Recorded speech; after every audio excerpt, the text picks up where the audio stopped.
Hey guys, welcome back to my channel. So I am back with another video. तो जो आज का topic है वो है हमारा अल्फ़ा फीटोप्रोटीन टेस्ट। तो ये स्टार्ट करते हैं। तो सबसे पहले हमें ये जानना ज़रूरी है कि ये टेस्ट करेंगे कब। तो ये जो टेस्ट होता है हमारा 13 to 18 वीक्स में हम करते हैं, 13 to 18 जेस्टेशन वीक में हम करते हैं। तो ये जो प्रोटीन है हमारा अल्फ़ा फीटोप्रोटीन, ये कहाँ से रिलीज़ होता है?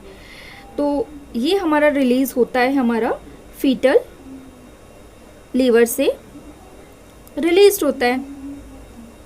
ओके, फीटल लीवर से रिलीज होके ये कहाँ जाता है? मैटरनल सर्कुलेशन में मिल जाता है। ओके, जब मैटरनल सर्कुलेशन में कोई चीज़ आ गई है तो अगेन हम उसको क्या बोल देंगे?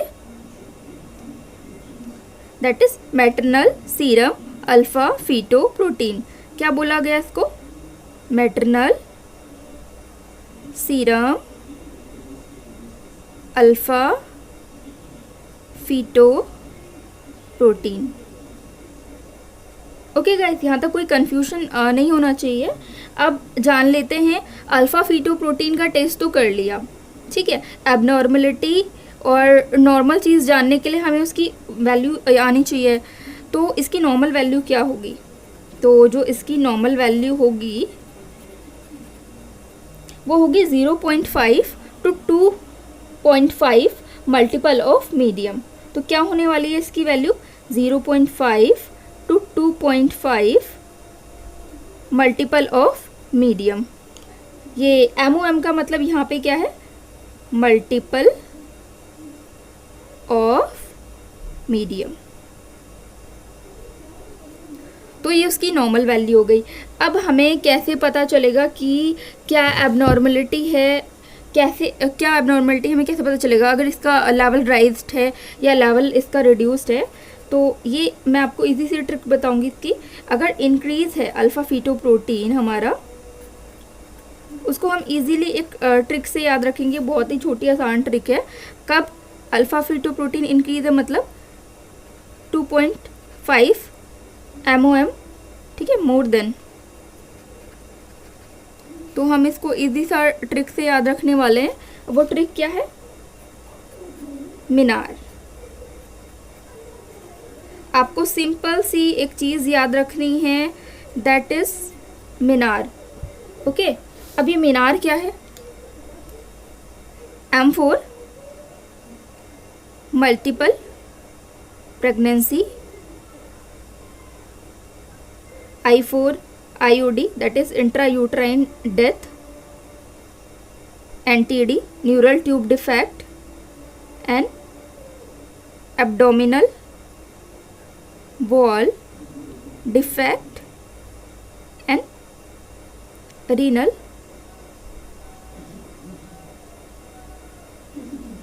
agenesis। ओके, तो ये चीज़ हमें याद रखनी है। M4 multiple pregnancy, I4 intrauterine death अगर हो रही है, न्यूरल ट्यूब डिफेक्ट हो रहा है, एब्डोमिनल वॉल डिफेक्ट हो रहा है या रीनल एजेनेसिस हो रहा है।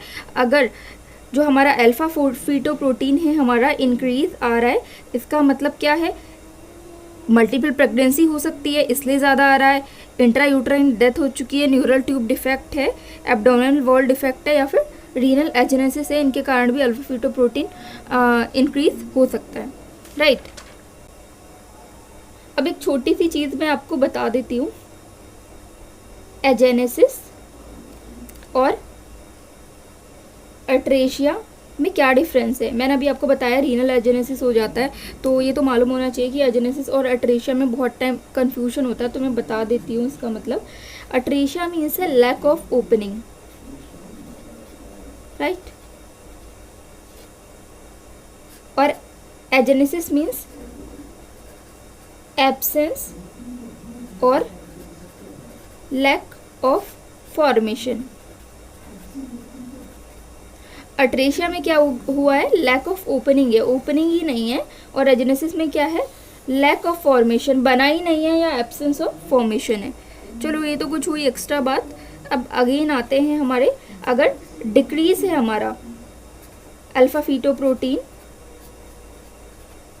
तो हमारा क्या क्या डायग्नोसिस हो सकता है?